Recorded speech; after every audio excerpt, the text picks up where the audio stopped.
My name is Claire Nickerson. I'm the Learning Initiatives and Open Educational Resources Librarian at Fort Hays State University. Sarah, would you like to introduce yourself? I'm Sarah Owen. I'm the director of the library at Independence Community College. Great. And we're here today to talk to you about copyright. So we're going to start by talking about the Copyright Act of 1976, which was really the beginning of modern codification of copyright as it exists today. So the Copyright Act of 1976 defined 6 what we call protected rights in the bundle of rights. And these are the rights that are yours exclusively if you are the copyright holder, whether you are the original author or whether you hold an exclusive license to a work because an author has signed that over to you. And they are the right to create copies, the right to create derivative works, in other words, works that are based on or use portions of the original, the right to distribute copies, such as by selling them, the right to perform the work publicly, if it is something that can be performed, such as maybe a ballet, the right to display the work publicly, if it's something that can be displayed, like a piece of art that you can hang on the wall, and the right to play a sound recording publicly. If at any point you have questions, feel free to stick them in the chat. We may answer them as we go along if they're on topic, or we may answer them at the end if we get a little bit ahead of where you're asking questions about. So not everything is copyrightable. Things that are copyrightable have to be works in a tangible form that have a creative element. So a tangible form means it's something that you can touch, or at least something that exists electronically. So if I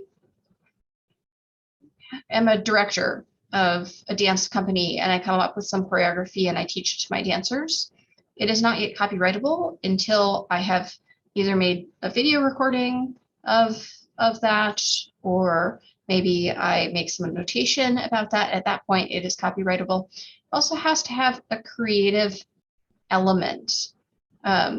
So facts are not copyrightable. The arrangement of facts in a creative manner may be copyrightable. So for instance, an encyclopedia article, even though it's entirely factual, is copyrightable because there's a creative element to the arrangement of the facts. Other things that are not copyrightable include ideas and processes. Ideas are not copyrightable because they are not tangible. You cannot touch them. Processes are not copyrightable, but they can be a protected form of intellectual property because in addition to copyright, we also have patents, which protect processes and inventions, and trademarks, which protect branding, such as slogans, logos, jingles. So copyright is not the only form of intellectual property out there, but it is the form of intellectual property that we most often see in education. I see someone has sent me a message asking about course syllabi, for instance, written by individual professors. If there is content in your syllabus that you yourself have written, then yes, you own the copyright to that. If there is content in your course syllabus that perhaps was written by your Office of Teaching and Learning or comes in some other way from someone else on your campus, then they would own the copyright to that. There is also, if you're an employee for an institution, generally the institution owns the copyright to anything that you create as an employee. Now, most institutions of higher education, including universities and colleges, they usually have a copyright policy that says that faculty own the copyright to any teaching related materials that they may create and any research or creative works that they may create. Any other questions about what is copyrightable? Getting a little into the weeds here. All right, so we'll move on a little bit to talk about how copyright happens. So copyright is automatic, at least in the United States. This has not always been the case, but as of 1976, as soon as you create a creative work and you fix it in a tangible form, congratulations, you own the copyright to that work, regardless of whether you register it with anyone or do anything else. However, there are some additional protections that accrue to you if you register your copyright with the US Copyright Office. If you register your copyright and then more than 6 months pass, and then you see a copyright violation and you choose to take that copyright violator to court, then your having registered that copyright will establish that you are the original author. You also cannot take anyone to court without having registered your copyright with the US Copyright Office. So if you own the copyright to something, say an unpublished manuscript, and someone else violates that copyright, and you haven't registered your copyright, you can still do that, and you need to do that in order to take that person to court. But it will not necessarily establish that you're the original author because you didn't do it at least 6 months in advance of the copyright challenge. I see I have another message in the chat. If a university says that they own the copyright to courses you made online, does that mean you can't recreate the course at another university? Oh, so that's going to be a complicated question. It does mean you can't. Okay, so recreating the course at another university, if you're using the same course materials that you created, would be considered a derivative work. And a derivative work is one of those 6 protected rights under the bundle of rights. And so if your university does own the copyright to any courses you create, then yes, that means you can't reuse exactly the same content at another university. Most universities in their contracts with faculty who create courses will have some specific language about what you can and cannot do. I know that I have created a course here at Fort Hays that has to do with data literacy, and essentially I can reuse parts of that course at another university, but I cannot teach the entire course just out of whole cloth because that was a special contract, that I received outside of my usual duties as a librarian. And so I have to abide by the terms of that contract. I will say the chat does not appear in the recording if you're worried about that. So you can send messages in the chat to everyone just so that they can follow along with the questions. That would be great. Any other questions on this topic? I'm going to hop in, Claire, real quick and just give a little legal disclaimer that at least I'm not a lawyer. I don't know if Claire's a lawyer. No, I'm not a lawyer, so I can't actually give you a whole lot of specifics on case by case things, but we can kind of give you some general ideas on things.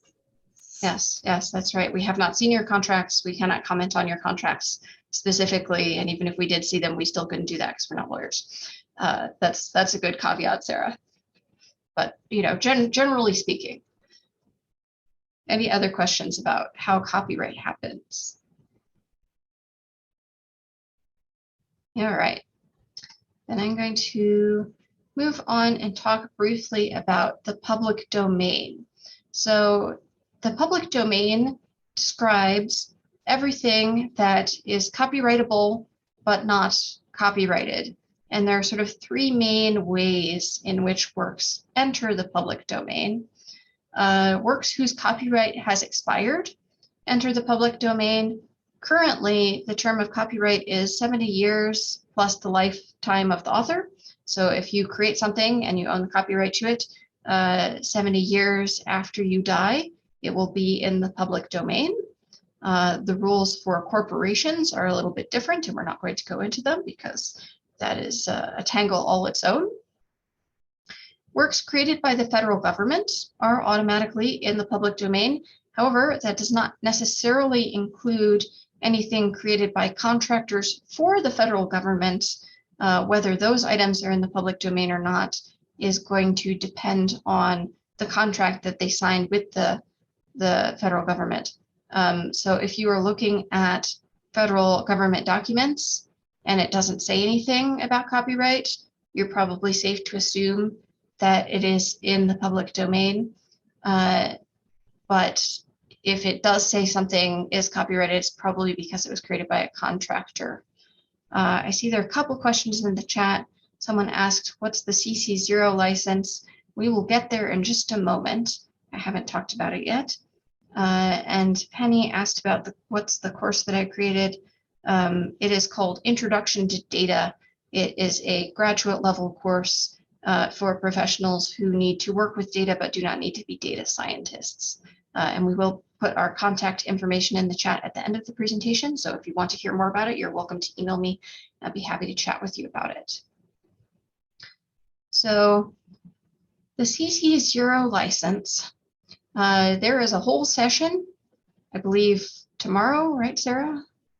About Creative Commons licensing. And so there may be more information about it there. But essentially, the CC0 license is a way of placing, Emily says, yes, tomorrow morning. Thank you, Emily. It's a way of placing work that you have created in the public domain. So if you have created something and you don't care who uses it and you don't feel like you need any attribution for it, you don't care if you receive credit, you don't care if people make money off of it, all of those things, you can put a CC0 license on it and place it in the public domain. That is something to consider carefully when you do it because it's not something you can take back. Once it's in the public domain, it is there permanently. Any questions about the public domain? All right, then I will hand things over to Sarah to talk about fair use. Hello. Fair use is something that you're probably all familiar with in the world of education. We use it quite freely sometimes, but there are actually some limitations. Fair use was created for educational purposes so that educators could have some leeway in using copyrighted material in the classroom for educational purposes. There are actually four purposes or four factors that you have to pass to be able to use that in a classroom. One, the purpose and the character of the use, including whether it's of a commercial nature, is for nonprofit educational purposes, which probably everyone here is covered under that, but that's not the only thing that should go into your decision about whether what you're doing with material is covered under fair use. Second, the nature of the copyrighted work. It should be relevant to educational objectives. This means like a film that you show in class should be somehow linked to your educational objectives. It shouldn't just be a copyrighted commercial film that you just show to fill time. A big one in OER, instructors aren't really supposed to distribute copies of consumable materials, such as test forms, workbook pages that are meant to be used and repurchased. So there's a lot of consumable materials out there that are created by textbook companies, are created most of them are textbook companies, but other companies that sell those materials to schools and to students. And so actually, if they're meant to be used and repurchased, you're not really supposed to make copies of them.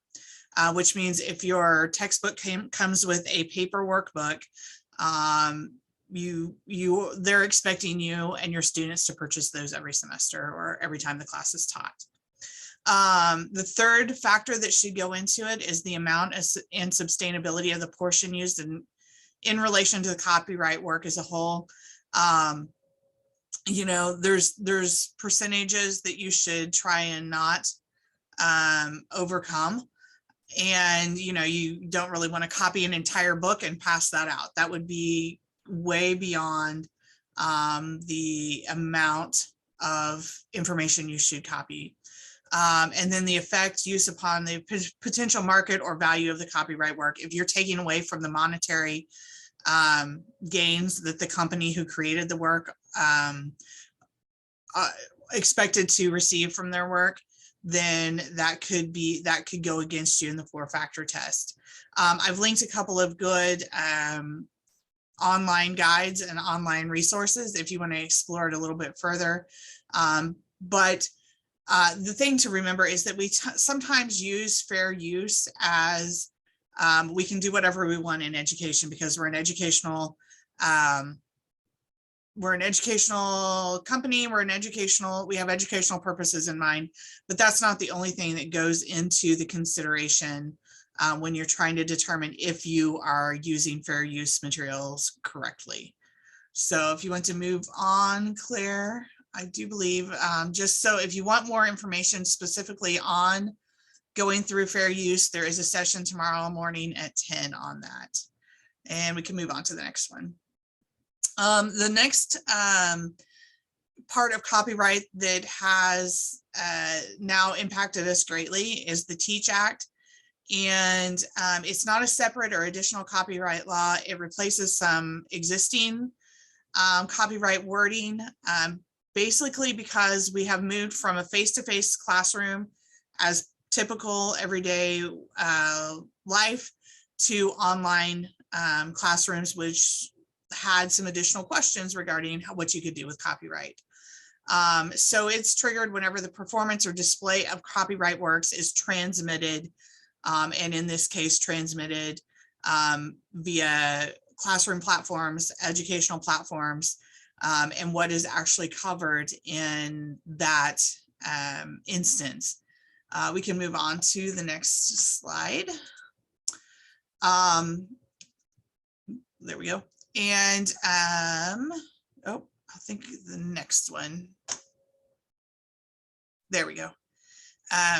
So the TEACH, there is a great kind of spreadsheet from K-State that would walk you through like how to determine if what you're doing is allowable under the TEACH Act.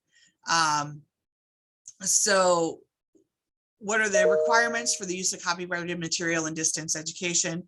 Avoid the use of commercial works that can be sold or licensed for purchases of digital distance education. So if there's film, if there's videos, if there's things that come with a package.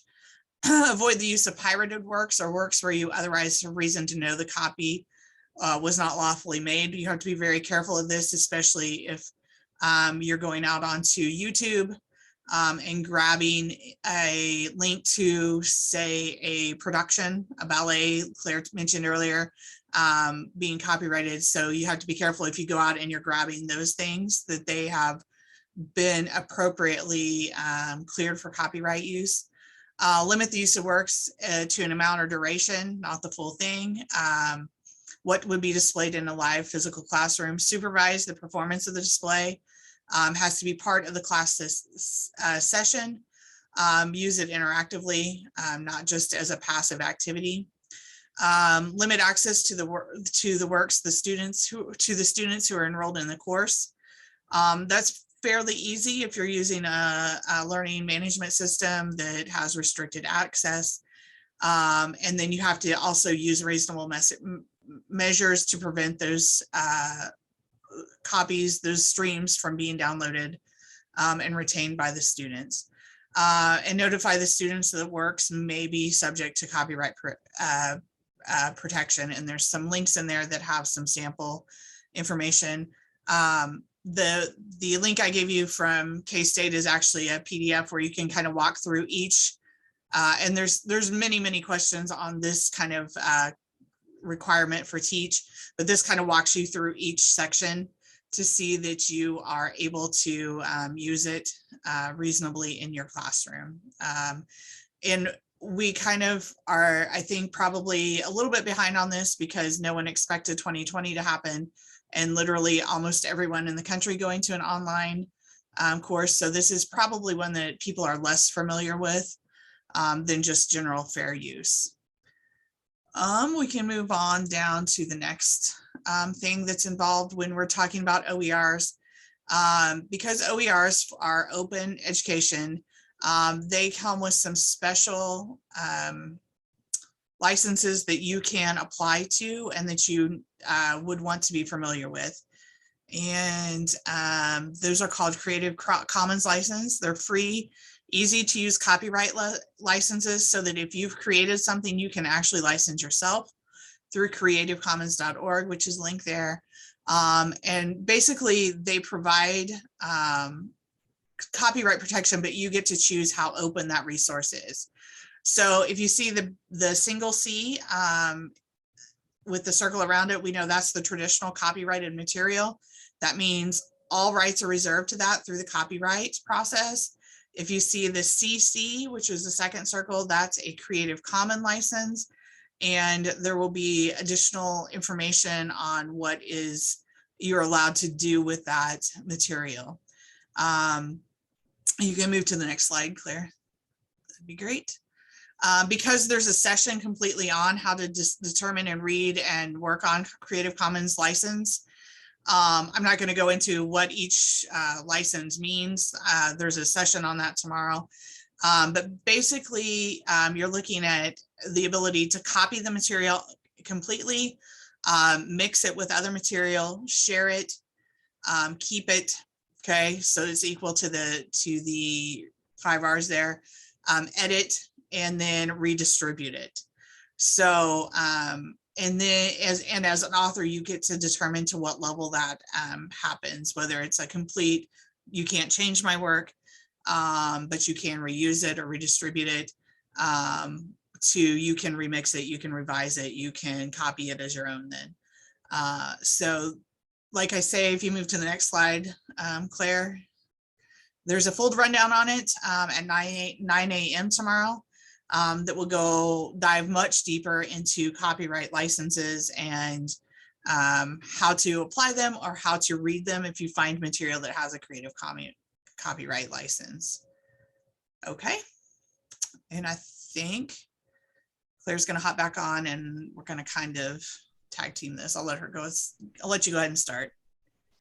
Right. So I don't know about Sarah, but I get a lot of questions about the difference between attribution and citation, because all of the Creative Commons licenses, except for that CC0 license that we were talking about before, require attributions.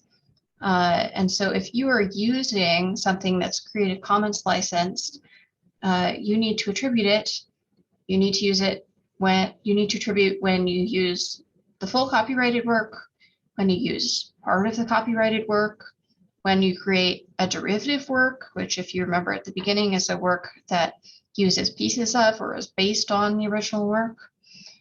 You use a resource with an open license that requires attribution. Again, that's that CC license.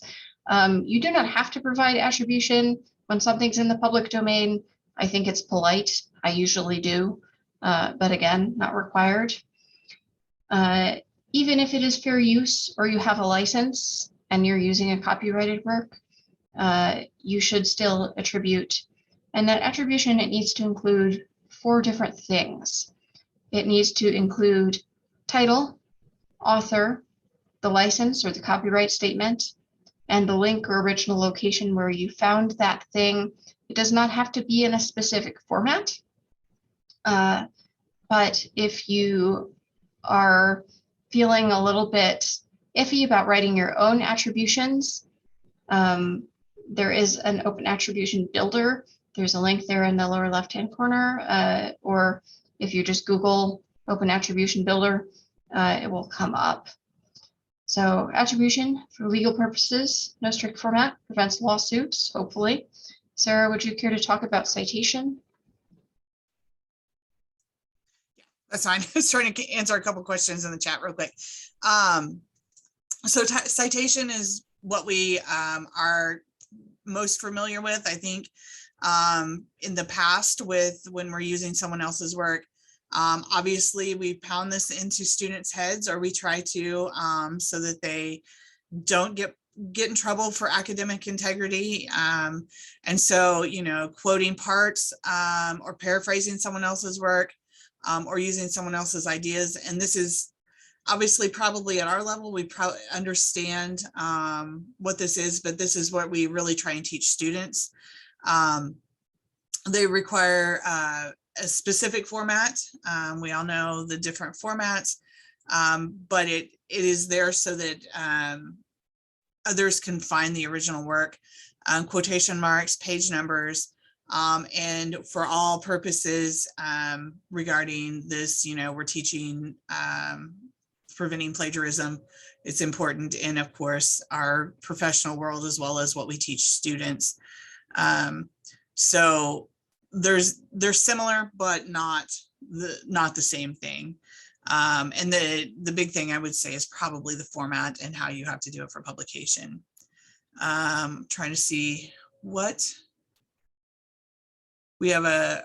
Claire, do you want to add anything else, or you want to look at some questions that we have? No, let's take a look at some questions. It seems like we've got some interesting ones. So what do you suggest in terms of fair use and copyright when you have an OER book that is a work of fiction that you want your students to read in an English class, and you want a student to read the entire book? Is this, I'm going to ask a question. Is this a work of fiction that you created, or is this a work that you're just trying to find that's in the public domain? From someone else. From someone else. Oh, I would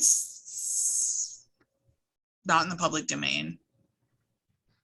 So I think what this reads like to me is, yes, that's a good question. Are you sure it's an OER? Because just because it is available free on the internet, that doesn't necessarily make it an OER. If you attend the Creative Commons licensing session tomorrow, generally items that are OERs either have a Creative Commons license on them or they are in the public domain.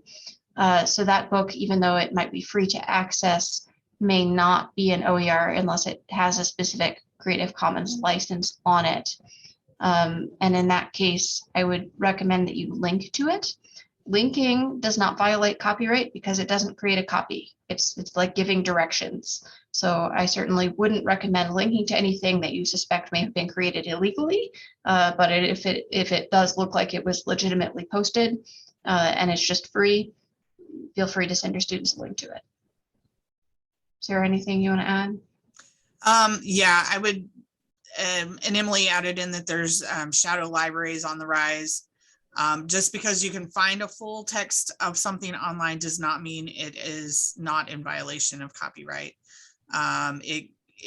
They're out there, and the other thing is, if you link to it and it is violating copyright, that link may disappear over and over as people continue to try and use that without purchasing it, or without, in the case of like, if you're trying to link to something on YouTube, as soon as people come back, if it is not allowed to be out there, those links will disappear.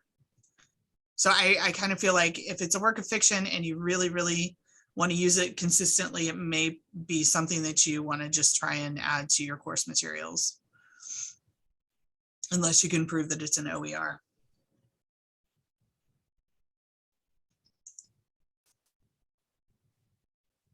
Other questions that we can try and answer?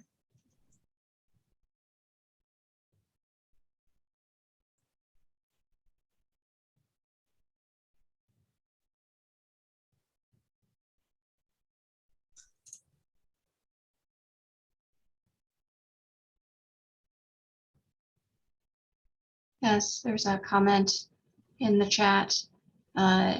Just because you didn't post it, your use of it can still be infringing if you make and distribute additional copies. So yes, definitely don't make and distribute copies if you are unsure of the copyright status of a work.